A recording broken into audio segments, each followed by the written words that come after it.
Jampong noodles, luncheon meat at siomai. Tara, samahan niyo ako magluto ng almusal. Dumating na nga itong mini rice cooker na multi-function cooker na non-stick inner pot pa with steamer from Hodek. Pa-freebies din siyang sponge and spatula. Pakaganda nga nito kasi easy to clean na, double layer pa yung cup body niya.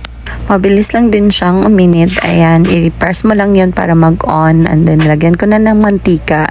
Mabilis lang din naluto yung luncheon meat natin. Ayan siya. Nagpakulo na nga ako ng tubig and nilagay ko na yung jampong noodles natin, pati yung seasoning.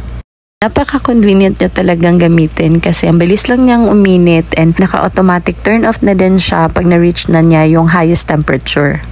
Nilagyan ko na ng cheese and nakapag-steam na din ako ng siomai. And ayan na!